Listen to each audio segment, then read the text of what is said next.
그 후에 유대인의 명절이 되어 예수께서 예루살렘에 올라가시니라. 예루살렘에 있는 양문 곁에 히브리 말로 베데스다라 하는 못이 있는데 거기 행각 5이 있고 그 안에 많은 병자, 맹인, 다리 저는 사람, 혈기 마른 사람들이 누워 물의 움직임을 기다리니 이는 천사가 가끔 못에 내려와 물을 움직이게 하는데 움직인 후에 먼저 들어가는 자는 어떤 병에 걸렸든지 낫게 됩니다. 거기 38해 된 병자가 있더라. 예수께서 그 누운 것을 보시고 병이 벌써 오래된 줄 아시고 네가 낫고자 하느냐? 주여, 물이 움직일 때에 나를 못에 넣어주는 사람이 없어 내가 가는 동안에 다른 사람이 먼저 내려가나이다. 일어나 네 자리를 들고 걸어가라. 그 사람이 곧 나아서 자리를 들고 걸어가니라. 이날은 안식일이니 유대인들이 병 나은 사람에게 안식일인데 내가 자리를 들고 가는 것이 옳지 아니하니라. 나를 낫게 한 그가 자리를 들고 걸어가라 하더라. 너에게 자리를 들고 걸어가라 한 사람이 누구냐? 고침을 받은 사람은 그가 누구인지 알지 못하니 이는 거기 사람이 많으므로 예수께서 이미 피하셨습니다.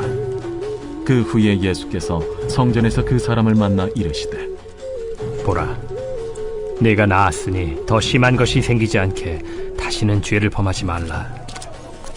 그 사람이 유대인들에게 가서 자기를 고친 이는 예수라 하니라. 그러므로 안식일에 이러한 일을 행하신다 하여 유대인들이 예수를 박해하게 된지라. 예수께서 그들에게 이르시되 내 아버지께서 이제까지 일하시니 나도 일한다.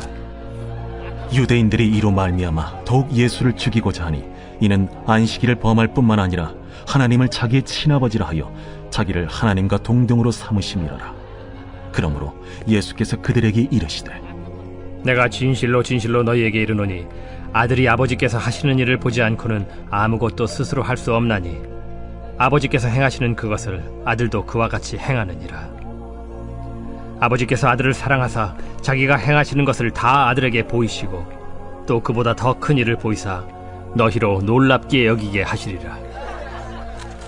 아버지께서 죽은 자들을 일으켜 살리심같이 아들도 자기가 원하는 자들을 살리느니라. 아버지께서 아무도 심판하지 아니하시고 심판을 다 아들에게 맡기셨으니 이는 모든 사람으로 아버지를 공경하는 것 같이 아들을 공경하게 하려 하심이라. 아들을 공경하지 아니하는 자는 그를 보내신 아버지도 공경하지 아니하느니라. 내가 진실로 진실로 너희에게 이르노니 내 말을 듣고 또 나 보내신 이를 믿는 자는 영생을 얻었고 심판에 이르지 아니하나니 사망에서 생명으로 옮겼느니라. 진실로 진실로 너희에게 이르노니 죽은 자들이 하나님의 아들의 음성을 들을 때가 오나니 곧 이때라. 듣는 자는 살아나리라. 아버지께서 자기 속에 생명이 있음같이 아들에게도 생명을 주어 그 속에 있게 하셨고 또 인자됨으로 말미암아 심판하는 고난을 주셨느니라. 이를 놀랍게 여기지 말라. 무덤 속에 있는 자가 다 그의 음성을 들을 때가 오나니 선한 일을 행한 자는 생명의 부활로 악한 일을 행한 자는 심판의 부활로 나오리라. 내가 아무것도 스스로 할 수 없노라. 듣는 대로 심판하노니 나는 나의 뜻대로 하려 하지 않고 나를 보내신 이의 뜻대로 하려 함으로 내 심판은 의로우니라. 내가 만일 나를 위하여 증언하면 내 증언은 참되지 아니하되 나를 위하여 증언하시는 이가 따로 있으니 나를 위하여 증언하시는 그 증언이 참인 줄 아노라. 너희가 요한에게 사람을 보내매 요한이 진리에 대하여 증언하였느니라. 그러나 나는 사람에게서 증언을 취하지 아니하노라. 다만 이 말을 하는 것은 너희로 구원을 받게 하려 함이니라. 요한은 켜서 비추이는 등불이라. 너희가 한때 그 빛에 즐거이 있기를 원하였거니와 내게는 요한의 증거보다 더 큰 증거가 있으니 아버지께서 내게 주사 이루게 하시는 역사 곧 내가 하는 그 역사가 아버지께서 나를 보내신 것을 나를 위하여 증언하는 것이요 또한 나를 보내신 아버지께서 친히 나를 위하여 증언하셨느니라. 너희는 아무 때에도 그 음성을 듣지 못하였고 그 형상을 보지 못하였으며 그 말씀이 너희 속에 거하지 아니하니 이는 그가 보내신 이를 믿지 아니함이라.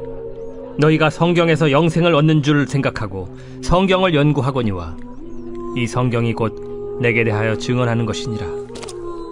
그러나 너희가 영생을 얻기 위하여 내게 오기를 원하지 아니하는도다.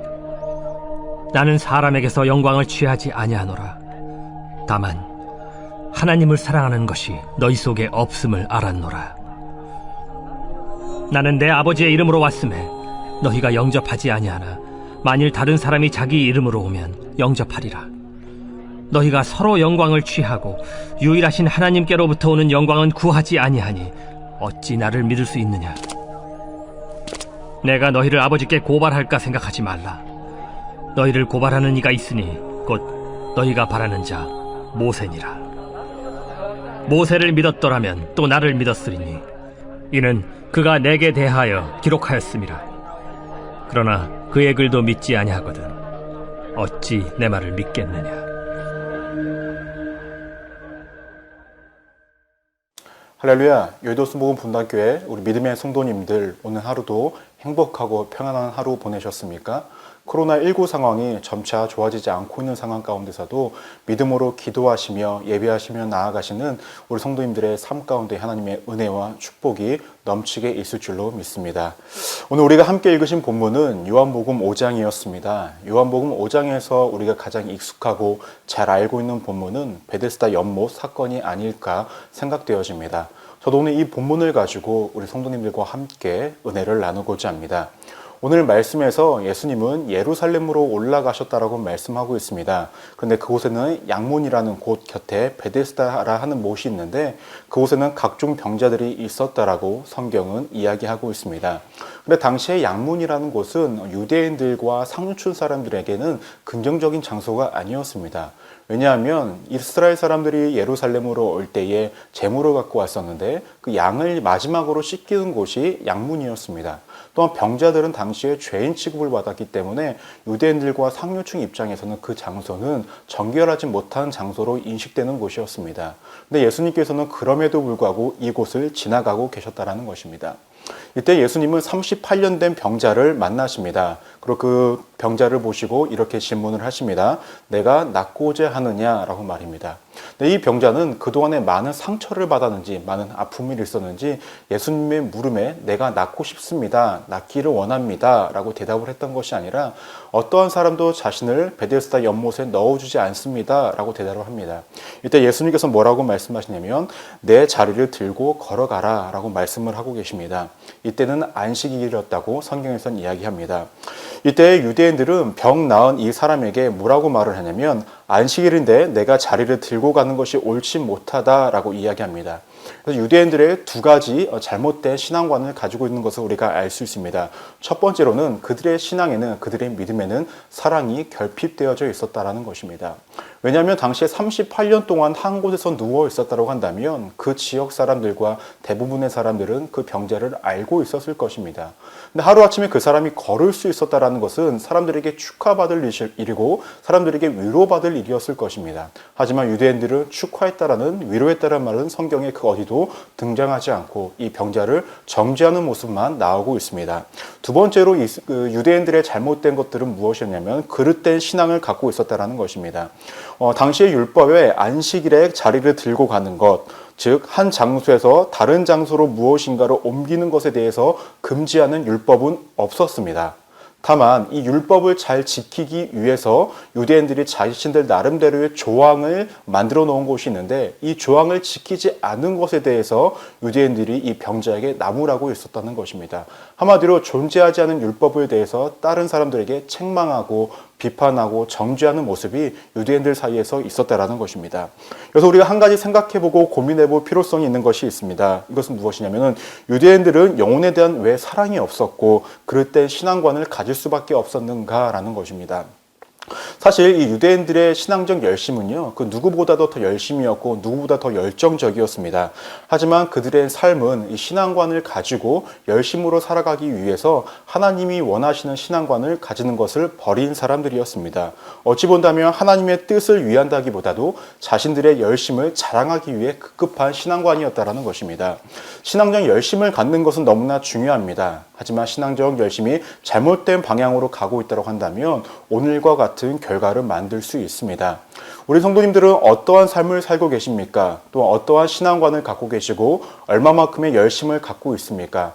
혹시 우리의 열심이 타인을 정죄하는 도구로 삼고 있지는 않습니까? 더 나아가서 나의 열심에는 사랑이 배제되어 있지는 않습니까?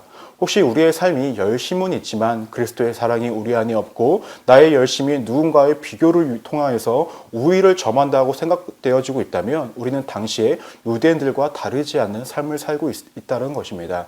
저는 우리 믿음의 성도님들이 바른 신앙관으로 바른 열심을 갖기를 소망합니다. 그리스도의 사랑을 갖고 그리스도의 사랑을 품으며 그것을 실천하는 삶을 통하여서 하나님과 그리고 예수 그리스도 통해서 보내주신 그 끔찍한 사랑, 끝없는 사랑이 우리의 삶 가운데 넘치기를 주님 이름으로 축원합니다. 기도하시겠습니다. 사랑의 하나님, 하나님의 은혜가 가장 필요한 시대를 겪고 있습니다. 많은 이들의 아픔과 고통이 공존하는 시기입니다. 하나님께서 은혜를 베풀어 주시사 모든 환경과 상황들이 제자리로 돌아갈 수 있도록 하여 주시옵소서. 무엇보다 우리 성도님들 건강과 안전을 지켜 보호하여 주시고 삶의 모든 순간순간을 지켜 보호하여 주시옵소서. 오늘 주신 말씀처럼 우리가 언제나 올바른 신앙관을 가지고 올바른 열심을 가지고 영혼을 사랑하며 살아가게 하여 주시고 예수님의 사랑을 나누고 전하는 삶이 되게 하여 주시옵소서. 또 나의 잘못된 열심이 누군가에게 상처가 되지 않게 하여 주시고 잘못된 열심이 바른 열심으로 바뀌어서 주님 앞에 영광 돌리는 인생이 되어지게 하여 주옵소서.